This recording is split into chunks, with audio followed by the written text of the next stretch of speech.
Eu gostaria que você abrisse sua Bíblia no Evangelho de Lucas.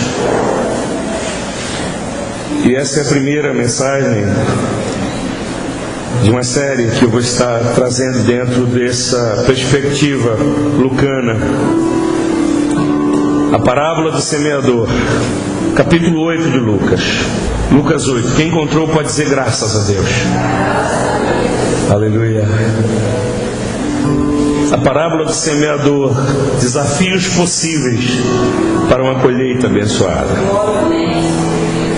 Nada vem fácil nessa vida. Diga para o seu vizinho aí, nada vem fácil. E diga mais assim para ele, tenha medo do que vem fácil demais. Essa noite é noite de conquista da colheita que se perdeu. Eu ouço amém. Eu vou pronunciar isso de novo. Essa noite é noite da conquista da colheita que se perdeu. Amém?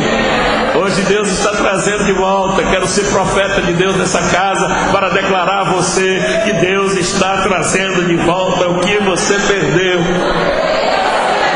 Você crê nisso, irmão? Já começa a entrar na presença do Senhor aí. Deus está trazendo de volta aquilo que você perdeu. Nós não vivemos por vista, vivemos por fé. E quem vive por fé toma posse antes. Se apropria antes. Porque o homem e a mulher de fé não respeitam o tempo. A fé é atemporal. Vamos para o texto. Capítulo 8 diz assim: E aconteceu, depois disto, que andava de cidade em cidade, e de aldeia em aldeia, pregando e anunciando o evangelho do reino de Deus. E os 12 iam com ele. E algumas mulheres que haviam sido curadas de espíritos malignos e de enfermidades. Maria, chamada Madalena, da qual saíram 7 demônios. E Joana, mulher de Cusa, procurador de Herodes, e Susana, e muitas outras que o serviam com seus bens. E ajuntando-se uma grande multidão, e vindo de todas as cidades ter com ele, disse por parábola: Um semeador saiu a semear a sua semente, e quando semeava, caiu alguma junto do caminho. Diga comigo, caiu alguma? Você pode dizer melhor, caiu alguma junto do caminho, à beira do caminho, e foi pisada, e as aves do céu a comeram. E outra caiu sobre pedra, e nascida secou-se, porque não tinha umidade. E outra caiu entre espinhos, e crescendo com ela os espinhos a sufocaram. E a outra caiu em boa terra, e nascida produziu fruto a 100 por 1. Dizendo ele estas coisas, clamava: Quem tem ouvidos para ouvir, ouça. E os seus discípulos o interrogaram, dizendo: Que parábola é esta? E ele disse: A vós vos é dado conhecer os mistérios do reino de Deus, mas aos outros por parábolas, para que vendo não vejam e ouvindo não entendam. Esta é pois a parábola. A semente é a palavra de Deus, e os que estão junto do caminho, esses são os que ouvem. Depois vem o diabo e tira-lhes do coração a palavra, para que não se salvem crendo. Até aí está bom. Amém. Diga graças a Deus.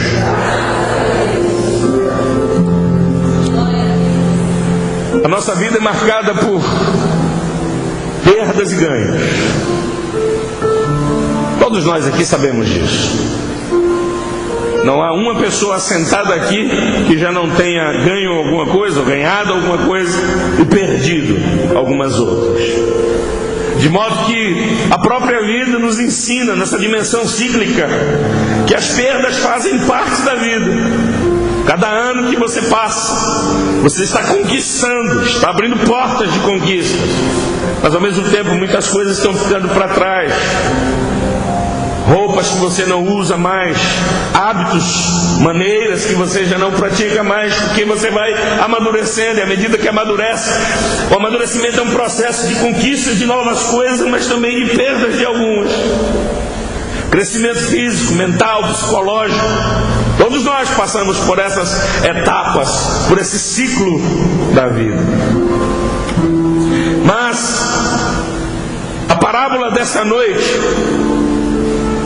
ela precisa ser lida dentro de 3 dimensões. A dimensão do pretérito, do passado, que é a sua dimensão histórica. A dimensão textual, que é a dimensão analítica dessa parábola, e eu quero fazer isso numa porção dela hoje, e estarei fazendo nos outros dias também. E finalmente, a aplicabilidade dessa parábola para mim e para você, o que ela tem a ver com a gente, como ela se perpetua, como ela se atualiza, como ela nos alcança, como ela chega até a nossa casa, a nossa realidade. Cada pessoa aqui tem uma realidade diferenciada. Eu sou casado, tenho 2 filhas, moro no mesmo apartamento, mas cada um de nós temos uma leitura, uma percepção da vida de maneira diferenciada. Uma mãe pode ter 5 filhos, cada um tem a sua própria identidade, traz e transporta em si o seu jeito, o seu estilo, o seu modo de ver a vida e de construir a vida. De modo que essa percepção ela não pode ser generalizada, porque é impossível que seja assim. Deus criou na sua multiforme sabedoria os diversos estilos.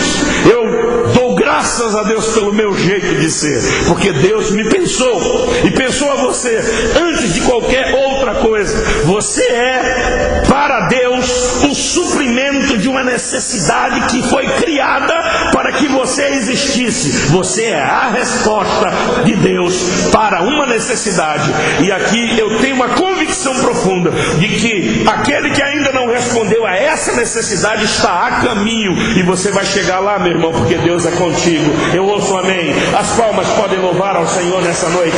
Deus vai usar a sua vida para a glória dele. Quer o diabo queira, quer o diabo não queira, ele é Deus. E ele pensou você, e ele tem um plano na sua vida. Então a partir dessa dimensão tríplice da parábola, eu já quero mergulhar aqui nessa dimensão da história do texto. Porém antes, eu quero começar contando-lhe uma pequena história. Há um tempo atrás eu andava muito triste, mas muito triste, com muitas coisas que aconteciam na minha vida. Eu comecei a repensar a minha vida, o ministério, comecei a repensar essa dimensão existencial na qual eu estava envolvido. E eu disse para Deus: Deus, eu vou tomar uma nova direção, eu vou tomar um novo rumo, eu vou me preparar, porque agora eu decidi me tornar capelão da Marinha. E comecei a me preparar, estudei 1 ano. Eu dormia e acordava com a gramática, me preparando, acrescentando coisas, conhecimento. Morava na cidade de Feira de Santana e a prova seria na Marinha, lá em Salvador, perto do elevador Lacerda. Quando a data do concurso chegou, da prova do concurso chegou, eu tinha que me deslocar 6 horas da manhã, de Feira de Santana até Salvador, que dá 120 quilômetros. 6 horas da manhã, o pastor Acácio sabe muito bem, não é hora de trânsito intenso. Não é, em absoluto. Lá para as 10 horas da manhã, 8 horas, já começa a ser mais aquecido o trânsito, mas 6 horas da manhã eu me desloquei de Feira. Pressupunha que 7 horas da manhã eu estaria na porta da Marinha para fazer a prova, lá para as 8, 8h30. Mas o fato é que a decisão que eu estava tomando era uma decisão pessoal, arbitrária. Eu não questionei a Deus se Deus queria aquilo para a minha vida. Eu não perguntei a Deus se Deus estava interessado que eu me tornasse um homem de insígnias da Marinha. Eu não perguntei a Deus se Ele estava feliz com aquele negócio. Então decidi ir lutando na contramão, como Jonas, que fugia de Deus. Estava eu dizendo: Deus, para mim chega, para mim basta, eu não quero mais saber disso, desse cansaço, dessa fadiga existencial. Eu quero alguma coisa que me dê estabilidade, eu quero alguma coisa que me lance numa projeção maior. O diabo conseguiu me cegar, e às vezes o diabo faz isso. E lá vou eu, acordamos cedo, nos preparamos, pegamos o carro e começamos a viajar. Quando eu cheguei perto de Amélia Rodrigues, uma cidade vizinha a Feira de Santana, um acidente na estrada. Aquela fila enorme de carros, e lá vai aquele passa, um por um, passando de jeitinho, um por um, uma demora terrível. Quando nós passamos daquele acidente, eu aí comecei a correr para não perder a prova.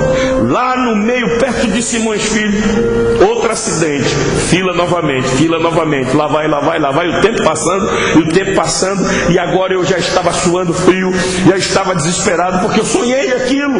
Eu sonhei durante um ano, esperando de Deus uma resposta para a minha proposta e projeto de mudança de vida. Mas é uma coisa minha, particular, arbitrária. Mas eu acreditava que tudo ia dar certo. Consegui passar, depois de muito tempo perdido, daquele espaço ali em Simões Filho. Para quem conhece a Estrada Feira Salvador, sabe do que eu estou dizendo.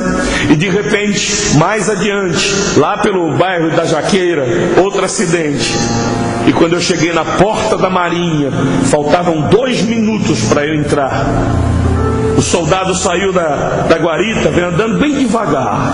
Quando ele chegou, falou comigo, ele ali buscando informação, passou o tempo, e ele disse: Senhor, infelizmente o senhor não vai poder entrar para fazer a prova. Eu falei: Senhor, como é que o senhor faz um negócio desse? Eu cheguei aqui 2 minutos antes e o senhor não considerou nada disso. O senhor fez eu perder os 2 minutos que eu tinha para entrar. Tem alguém superior ao senhor aí que eu possa conversar? Ele disse: tem esse senhor. Aquele senhor lá apontou um homem de insígnia maior que a dele, me dirigi a ele. Ele disse, contei a ele a história. Ele disse: Senhor, nós não podemos fazer nada pelo senhor, o senhor atrasou, o senhor não chegou no horário. E eu, desesperado, disse: o senhor tem alguém superior aqui que eu possa fazer a prova, lutar para fazer essa prova? Ele disse: tem aquele senhor lá. Era alguém que eu não sabia, nem até hoje não sei a patente, mas era a última porta que eu bati ali dentro. E contei a história para ele. Ele disse assim para mim: Senhor, a Marinha do Brasil não é responsável pelos fenômenos da natureza. O senhor não vai poder fazer a prova. Foi um dia de desolação, porque eu perdi algo que parecia muito importante para mim. Foi uma perda.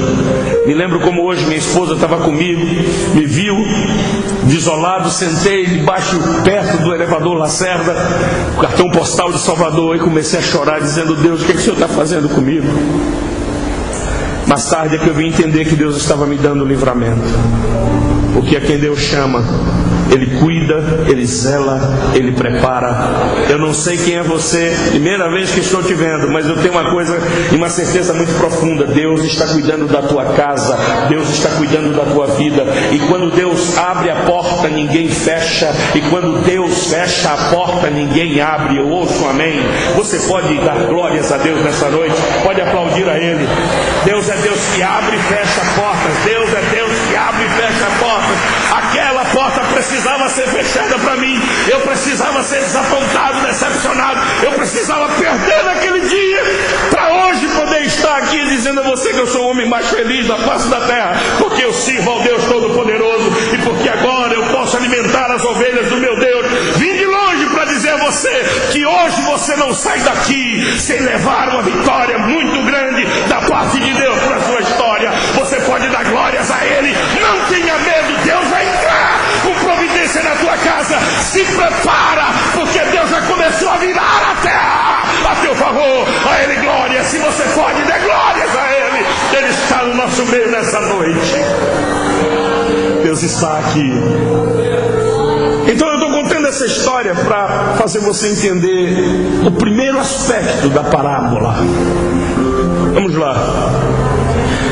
Jesus, segundo Lucas, estava andando de cidade em cidade, numa atividade missionária intensa.